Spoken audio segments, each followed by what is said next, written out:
मुलांनो, आज आपण एकचल समीकरण म्हणजे काय, त्यानंतर उकल म्हणजे काय आणि ही एकचल समीकरणं कशी सोडवायची ते बघणार आहोत. आता नावावरूनच आपल्याला कळतं की एकचल समीकरण. एकचल समीकरण म्हणजे ज्या समीकरणामध्ये केवळ एकच चल असतं, अशा समीकरणांना आपण एकचल समीकरण म्हणतो. आता चल म्हणजे काय, तर चल म्हणून आपण इंग्रजी अक्षरांमधले A to Z ही जी अक्षरं आहेत, त्यामधलं स्मॉल लेटर आपण इथे वापरतो. आता उकल म्हणजे काय, तर समीकरणातील चलासाठी जी किंमत ठेवल्यामुळे समीकरणाच्या दोन्ही बाजू समान होतात, ती किंमत म्हणजे उकल. म्हणजे चलासाठी जी किंमत समीकरणामध्ये घातल्यानंतर समीकरणाची डावी बाजू आणि उजवी बाजू सारखी होते, म्हणजे समीकरणाचं समाधान होतं, त्या किमतीला आपण उकल म्हणतो. आता समीकरण सोडवणे म्हणजे काय, तर उकल काढणे, म्हणजे त्या समीकरणामधील चलाची किंमत काढणे म्हणजे समीकरण सोडवणे. आता तुमच्या 8वीच्या 12व्या धड्यामधला एकचल समीकरणामधलं जे पहिला जो सराव संच आहे 12.1, त्यामध्ये जी गणितं दिलेली आहेत ते आपण सोडवूया, म्हणजे तुम्हाला ही गणितं कशी सोडवायची, उकल म्हणजे काय ते कळेल. आता प्रश्न असा आहे, चलासाठी दिलेल्या किमती त्या समीकरणाच्या उकली आहेत का ते ठरवा. आता इथे समीकरण दिलेलं आहे x - 4 बरोबर 3 आणि इथे किमती दिलेल्या आहेत x या चलासाठी. x बरोबर -1, 7 आणि -7. म्हणजे या किमतींसाठी हे जे समीकरण आहे, त्या समीकरणाचं समाधान होतंय का ते आपल्याला पाहायचंय.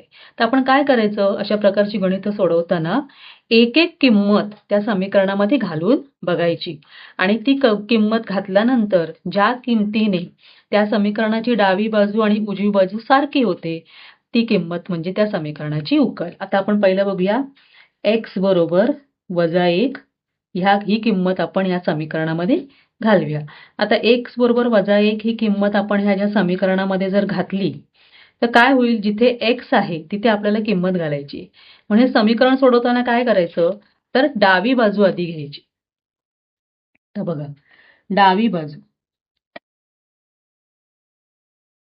डावी बाजू काय आहे, x - 4. आता या इथे आपण x ची किंमत घालणार -1, -1, -4. आता -1, -4 काय येतं, बघा दोन्ही संख्या ज्या आहेत त्यांची चिन्ह समान आहेत. जेव्हा चिन्ह समान असतात तेव्हा त्या अंकांची बेरीज होते, 4 अधिक 1 5. पण दोघांचं पण चिन्ह असेल ते त्या उत्तराला मिळतं. दोघांचं चिन्ह ऋण आहे, त्यामुळे इथे येणार -5. म्हणजे डावी बाजू आली -5. पण आपली उजवी बाजू काय आहे, उजवी बाजू आहे 3. म्हणजे डावी बाजू आणि उजवी बाजू समान नाही, उजवी बाजू 3 आहे. डावी बाजू आणि उजवी बाजू समान नाही आहे का, डावी बाजू आणि उजवी बाजू सारखी नाही. समानतेसाठी आपण बरोबर चिन्ह वापरतो आणि इथे असमान आहे, सारख्या नाहीयेत, म्हणून डावी बाजू ही उजवी बाजू नाहीये. म्हणून x बरोबर -1 ही समीकरणाची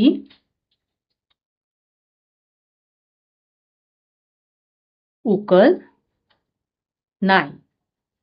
हे आपल्याला पहिलं मिळालं. आता दुसरी किंमत काय आहे बघा, दुसरी आपल्याला x ची किंमत घालायची 7. आता आपण x बरोबर 7 ही किंमत त्या समीकरणामध्ये घालू.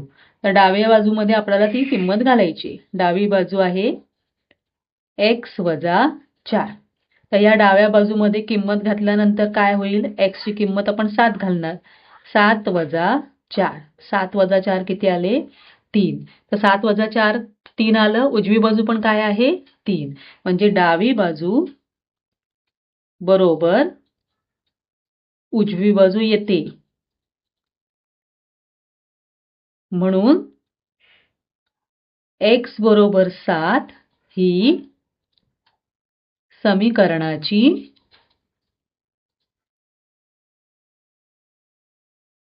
उकल आहे.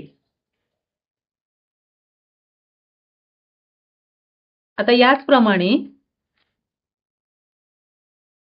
आपण जी तिसरी संख्या आहे, तिसरी x ची किंमत काय आहे, -7. ती आपण त्या समीकरणामध्ये ठेवून बघूया. आता डावी बाजू काय आहे, डावी बाजू बरोबर x वजा 4. इथे मी x ची किंमत घालणार -7 वजा 4. -7 वजा 4 मगाचप्रमाणे चिन्ह समान आहे, दोघांची बेरीज होणार 7 अधिक 4 11 आणि चिन्ह वजा येणार. तर ही डावी बाजू उजव्या बाजू एवढी येत नाही, कारण उजवी बाजू काय आहे? उजवी बाजू आहे 3. त्यामुळे डावी बाजू आणि उजवी बाजू समान नाही, म्हणून x बरोबर -7 ही समीकरणाची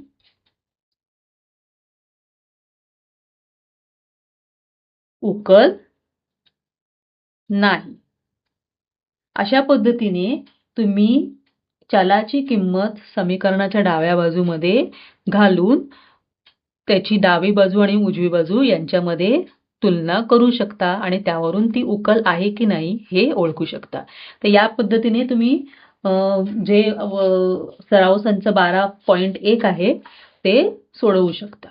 आता आपण त्यामधली जी पुढची गणित आहेत ती बघणार आहोत. तर पुढे आहे समीकरण सोडवा. आता समीकरण सोडवा म्हणजे काय? तर समीकरणामधला जी चल आहे त्या चलाची किंमत काढणे म्हणजे समीकरण सोडवणे. आता आपण ज्या क्रिया बघितल्या त्या क्रिया आपल्याला आता इथे वापरायच्या आहेत. इथे समीकरण सोडवताना आपण बेरीज, वजाबाकी, गुणाकार, भागाकार यासारख्या क्रिया करणार आहोत. आता बघा, पहिलं समीकरण काय आहे? 17p - 2 बरोबर 49. इथे आपल्याला p ची किंमत, चल आहे p, तर या p ची किंमत काढायची. मग त्या चलाच्या बरोबर त्याला जोडून ज्या संख्या आहेत त्यांचं निरसन करण्याचा प्रयत्न करायचा. म्हणजे काय करायचं? आता इथे बघा 17p आहे, तर या 17p बरोबर काय आहे? -2 ही संख्या आहे, तर ती पहिली -2 ही संख्या उजव्या बाजूला जाईल.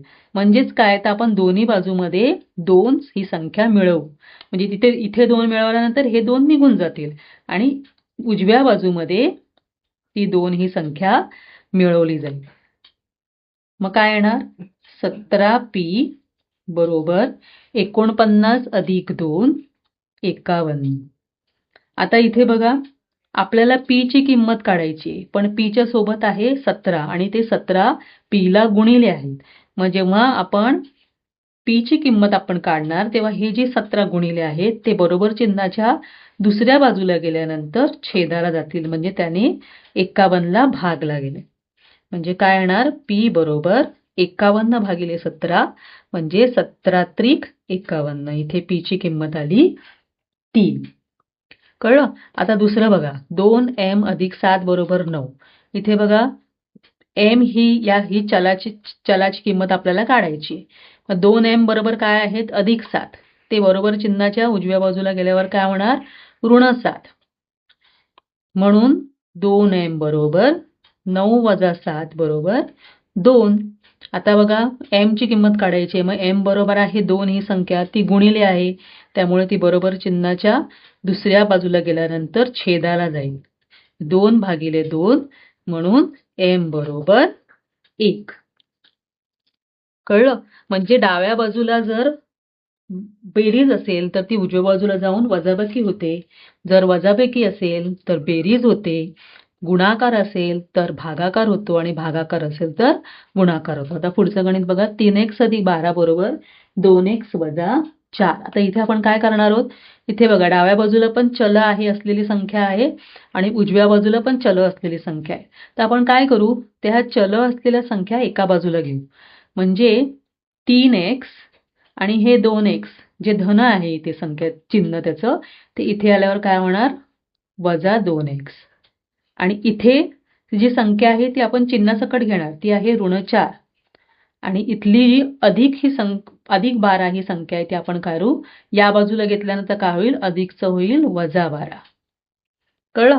म्हणजे आपण काय केलं? चल असलेल्या संख्या सगळ्या एका बाजूला घेतल्या आणि चल नसलेल्या संख्या दुसऱ्या बाजूला घेतल्या. त्यामुळे आपल्याला उत्तर काढणं खूप सोपं जातं. आता इथे बघा, 3x वजा 2x वजाबाकी होणार. वजाबाकी होताना काय होतं? जर चल समान असेल तर त्याच्या सहगुणकाची बेरीज वजाबाकी होते, त्याच्या बरोबर जी संख्या आहे त्याची.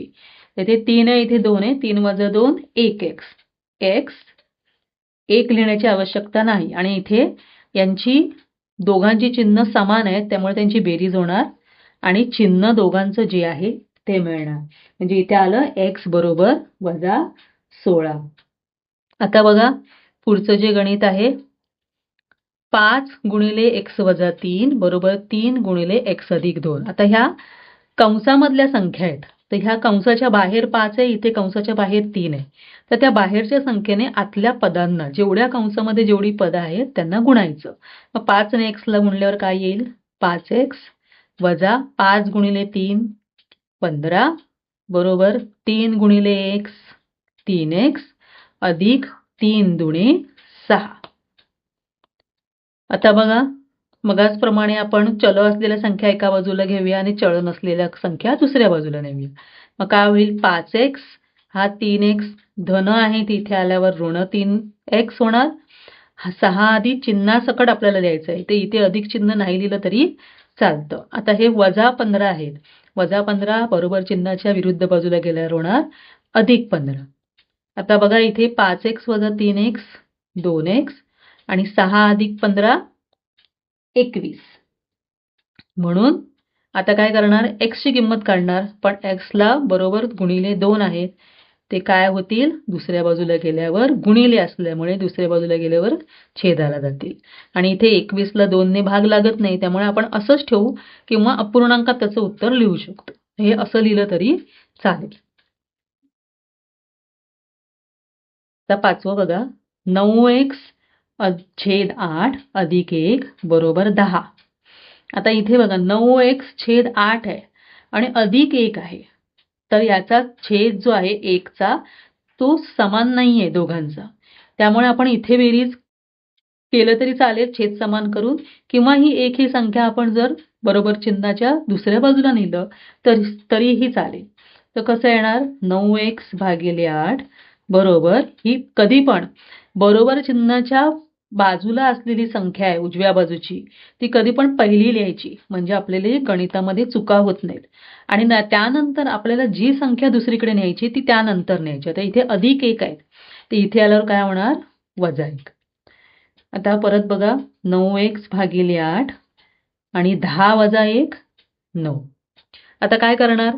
तर 9x भागिले 8 आहेत, तर आपण काय करूया? हे छेदाला जे 8 आहे ते आपण बरोबर चिन्हाच्या उजव्या बाजूला नेऊया. म्हणजे काय येईल? छेदाला 8 आहेत भागिले आहेत, ते इथे गेल्यावर होणार गुणिले. आता बघा हा गुणाकार नाही केला तरी चालेल, न करता जर आपण केलं तर आपल्याला हे आपण सहज सोडवू शकतो. बघा इथे आपल्याला आता हे 9 तिकडे न्यायचे आहेत. मग काय होणार? 9 भागिले 8 आणि हे 9 इथे गुणिले आहेत, ते इथे आल्या होणार भागिले. तर बघा आपण गुणाकार न केल्यामुळे आपण सहज त्यांचा भाग लावू शकलो. म्हणून आपलं x ची किंमत आपली आली 8.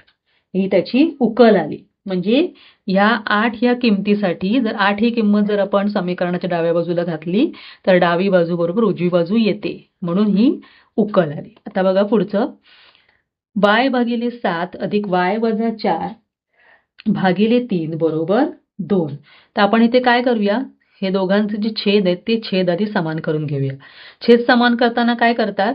तर तिरकस गुणाकार करायचा. बघा 3 गुणिले y अधिक हा 7 कोणाला गुणणार आपण? y वजा 4 ला, म्हणून त्याला आपण कंसात घातलंय आणि ह्या दोघांचा गुणाकार करणार. 7 त्रिक 21 बरोबर 2.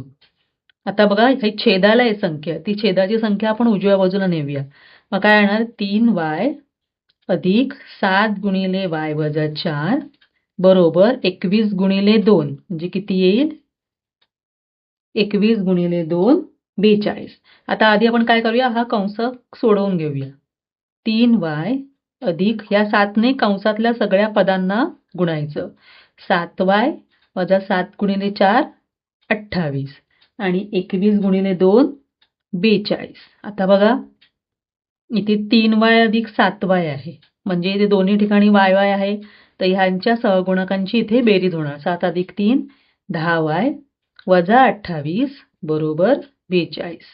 आता बघा इथे ही वजा 28 संख्या आधी आपण पलीकडे नेऊया, तर काय होणार? ती अधिक 28 होणार. म्हणून 10y बरोबर 42 अधिक 28 किती येतं? 70. म्हणून y बरोबर आता काय करणार आपण? 10 गुणिले आहेत इथे गेल्यावर काय होणार, छेदाला जाणार, म्हणजे 10 7 70, म्हणून y ची किंमत आली 7. अगदी स्टेप बाय स्टेप आपण जर केलं तर ही गणितं अतिशय सोप्या पद्धतीने आपल्याला न चुकता करता येतात. आता पुढचं बघा, 13x - 5 = 3/2.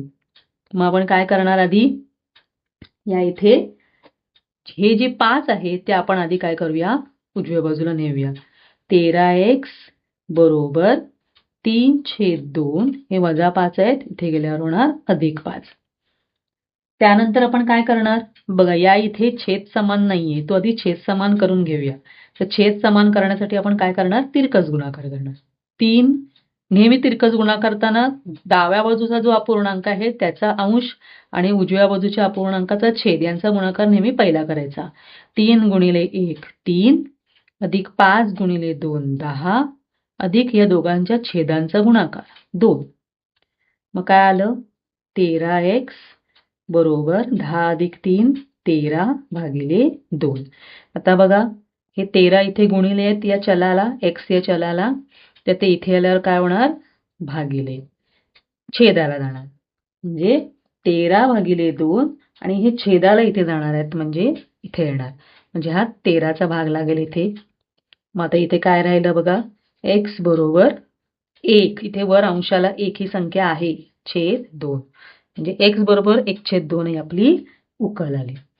आता बघा, 3 × y + 8 = 10 × y - 4 = 8. तर प्रथम काय करणार, आपण हे कंस सोडवून घेणार. तर कंस सोडवताना काय करायचं, बाहेरच्या संख्येने कंसात जेवढ्या संख्या आहेत त्यांना गुणायचं. 3 × y 3y, 8 त्रिक 24, 10 × y 10y, 10 चोक 40 अधिक 8. आता यामध्ये आपण काय करूया, तर यामधल्या जी 24 ही संख्या आहे ती आपण प्रथम काय करूया, आपण जिथे बेरीज वजाबाकी होत असेल ती आधी करून घेऊया. इथे बघा 40 आणि 8 यांची वजाबाकी होणार, 3y अधिक 24 = 10y. आता 40चं चिन्ह ऋण आहे आणि 8चं चिन्ह धन आहे. जेव्हा विरुद्ध चिन्ह असतात तेव्हा नेहमी वजाबाकी होते. तर 40 - 8 किती येणार, 32. पण चिन्ह कोणाचं मिळतं, तर जी मोठी संख्या आहे तिचं. इथे मोठी संख्या काय आहे, 40, आणि त्याचं चिन्ह आलं वजा. आता काय करूया आपण, मगाचप्रमाणे प्रथम या 3y = 24 आहेत ते दुसऱ्या बाजूला नेऊया, किंवा आपण एका वेळेला 2 क्रिया करू शकतो. इथले 10 म्हणजे y असलेलं पद एकत्र केली, 10 धन आहे त्याला ऋण होणार, आणि इथे ही -32 ही संख्या आहे आणि इथली +32 तिकडे गेली तर होणार -24. म्हणजे एका स्टेपमध्ये आपण 2 क्रिया करू शकतो, किंवा मग एका वेळेला एक क्रिया केली तरी चालते. आता इथे बघा, 3y - 10y, इथे 3y ची जी चिन्ह आहे ते धन आहे, 10y चं चिन्ह ऋण आहे, तर विरुद्ध चिन्ह आहे, त्यामुळे यांची वजाबाकी होणार, म्हणजे 10 - 3 7y, पण यातली मोठी संख्या आहे 10y, त्याचं चिन्ह येणार वजा. इथे पण बघा, त्या दोघांची चिन्ह समान आहेत, समान असतं तेव्हा बेरीज होते, 4 अधिक 2 6, 3 अधिक 2 5, पण चिन्ह कुणाचं मिळतं, जे दोघांचं असणार ते, म्हणून वजा आलं. आता बघा, इथे 7y हे y ला गुणिले आहेत, मग y ची किंमत काढताना आपण काय करणार, तर त्या 7y ने उजव्या बाजूच्या संख्येला भागणार. इथे काय येईल, 7 × 8 = 56, आणि हे वजा वजा अधिक होणार, म्हणजे इथे येणार y = 8. तर पुढचं बघा, x - 9 भागिले x - 5 = 5/7. तर इथे आपण काय करणार, आपण इथे असा तिरक, म्हणजे इथल्या ज्या 7 आहे दुसऱ्या बाजूच्या अपूर्णांकाचा छेद आहे तो डाव्या बाजूच्या अपूर्णांकाच्या अंशाला आपण गुणणार. मग कसं होईल, इथे 7 × x - 9 बरोबर, आणि इथला यांचा दोघांचा गुणाकार करणार, 5 × x - 5. आता बघा काय होईल, या कंसाला आपण गुणायचंय 7 ने, 7x - 7 × 9 63 बरोबर 5x - 5 25. तर बघा, आता आपण इथे काय करणार, 63 आपण आधी त्या बाजूला नेऊया किंवा मग एका वेळेला 2 क्रिया आपण करू शकतो. जर तुम्हाला ते कठीण वाटत असेल तर एका वेळेला एकच क्रिया. आता मी तशीच करून दाखवते तुम्हाला. 7x बरोबर 5x वजा 25 आणि हे 63 आपण उजव्या बाजूला नेणार. मग 63 इकडे गेल्यावर काय होणार? अधिक 63. मग काय येईल बघा? 7x बरोबर 5x. आता इथे बघा 63चं चिन्ह अधिक आहे आणि 25चं चिन्ह वजा आहे. वजाबाकी होणार आहे दोघांची. तर दोघांची वजाबाकी काय येणार? 5 3 म्हणजे 8 नी 5 13 8 आणि 6 न 3 गेले 3. आता इथे चिन्ह काय येणार बघा? इथे चिन्ह येताना हे जे 63 आहे तिचं चिन्ह अधिक आहे. ती मोठी संख्या आहे. तर मोठ्या संख्येचं चिन्ह आपण लिहितो म्हणून इथे अधिक आलं. आता पुढची पायरी काय करणार? हे इथलं 5x आहे ते आपण डाव्या बाजूला घेऊ. मग काय होईल? ऋण 5x आणि हे 38 असेच राहतील. तर बघा 7x वजा 5x 2x बरोबर 38. आता आपल्याला x ची किंमत काढायची आहे. मग x बरोबर कोण आहे? 2 आहे. ते गुणिले आहे. तिथे काही चिन्ह नाहीये म्हणजे गुणाकाराचं चिन्ह आहे. मग हे 2 गुणिले आहे ते त्याला होणार भागिले. मग 38 भागिले 2 म्हणून x आलं 19. अशा प्रकारे आपल्याला x हे चलाची किंमत मिळाली. आता बघा प्रत्येक वेळेला x हे चलच असणार असं नाही. दुसरं कुठलंही A to Z मधलं कुठलंही अक्षर असू शकतं. आता हे दुसरं गणित बघा. y वजा 4 भागिले 3 अधिक 3y बरोबर 4. आता इथे 3y च्या छेदाला काही नाहीये. तर काही नाहीये तर म्हणजेच तिथे काय आहे? एक ही संख्या आहे. आता आपण काय करणार? मगाशी केलं आपण त्याच पद्धतीने आपण हे सोडवणार. तिरकस गुणाकार छेद समान करायचं आपल्याला. छेद समान केल्याशिवाय आपण बेरीज वजाबाकी या क्रिया नाही करू शकत. तर मग छेद समान करण्यासाठी तिरकस गुणाकार. इथे 1 ने आपण ह्याला गुणतोय. तर 1 ने गुणतोय तर ती संख्या तशीच राहणार y वजा 4 आणि इथे 3 ने 3y ला गुणतोय तर संख्यांचा गुणाकार 3 गुणिले 3 9y आणि छेदाला 3 गुणिले 1 3 बरोबर 4. आता इथे बघा ही छेदाची जी संख्या आहे ती आपण इथे न्यायची आहे. मग काय येणार? y वजा 4 अधिक 9y बरोबर इथे गेल्यावर काय होणार? गुणाकार होणार. 4 त्रिक गुणाकार होणार. पुढे बघा इथे आता y असलेली 2 पद आहेत 9y आणि 1y. ते काही नाहीये म्हणजे 1 आहे. मग कोणाची बेरीज होणार? सहगुणकांची. 9 नी 1 10y वजा 4 बरोबर 4 त्रिक 12. बरोबर असलेल्या संख्या लिहायला विसरायचं नाही. ते जर तुम्ही विसरलात तर तुमचं गणित चुकणार. आता 10y इथे वजा 4 आहे. ते तिकडे गेल्यावर काय होणार? अधिक 4 म्हणून 10y बरोबर 12 अधिक 4 16 म्हणून 10 y बरोबर हे 10 गुणिले तिकडे आल्यावर होणार भागिले. ह्याला सोपं रूप द्यायचं. ह्याला सोपं रूप कसं देणार? दोन्ही समसंख्या आहेत. तर 2 या संख्येने दोघांनाही भाग जाईल. 2 8 16 आणि 2 5 10 म्हणून y ची किंमत आली 8/5. कळलं? अतिशय सोपं आहे. तुम्ही अतिशय मी जसं सांगितलंय त्या पद्धतीने जर तुम्ही सोडवला तर तुम्ही सहजतेने याचे जे मार्क आहेत ते पैकीच्या पैकी मिळवू शकता. आता पुढचं गणित बघा. b अधिक 1 अधिक b अधिक 2 भागिले 4. आता इथे आपल्याला कन्फ्यूज करण्यासाठी इथे काय कंस घातलेले आहेत. कंस काही टाकण्याची गरज नाही. आता इथे बघा इथे बाजूला कुठली संख्या नाहीये कंसाच्या बाहेर. कंसाच्या बाहेर काहीच नाहीये म्हणजे 1 आहे. तर 1 ने गुणून त्या संख्या तशाच राहणार आहेत. म्हणजे काय येणार बघा? b अधिक 1 अधिक b अधिक 2 भागिले 4 बरोबर 21. आपण कंसातून फक्त संख्या बाहेर काढल्या. आता हा छेद जो आहे तो ह्या सर्वांना आहे. त्यामुळे आपण ह्या संख्येला तिकडे नेऊ शकतो. नाहीतर आपल्याला काय करावं लागलं असतं? छेद समान करायला लागला असतं. तर आपण काय करूया? 4 ही संख्या उजव्या बाजूला नेऊया. जेव्हा 4 ही संख्या उजव्या बाजूला जाईल तेव्हा ती छेदाला आहे. तर इथे गेल्यावर तिथं काय होणार? गुणाकार होईल. आता इथे बघा b 3 b आलेले आहे. तर या चलाबरोबर संख्या दिलेली नाहीये म्हणजेच 1 आहे प्रत्येक ठिकाणी. मग त्या सहगुणकांची बेरीज होणार. 1 अधिक 1 अधिक 1 म्हणजे किती होणार? 3b आणि जे संख्या आहेत त्यांची बेरीज वेगळी होणार म्हणजे 1 अधिक 2 3. बरोबर 21 गुणिले 4 84. आता बघा 3b बरोबर अधिक 3 आहे ते प्रथम आपण या बाजूला नेऊया. मग काय होणार 84 वजा 3 म्हणून 3b बरोबर 84 वजा 3 81. आता b ची किंमत काढायची आहे. 3 इथे गुणिले आहेत ते इथे गेल्यावर काय होणार छेदाला जाणार म्हणून b ची किंमत आली 3 दुनी 6 राहिले 2 3 7 21 म्हणून b ची किंमत आली 27. अशा पद्धतीने आजच्या आपल्या व्हिडिओमध्ये आपण सराव संच 12.1 बघितलाय.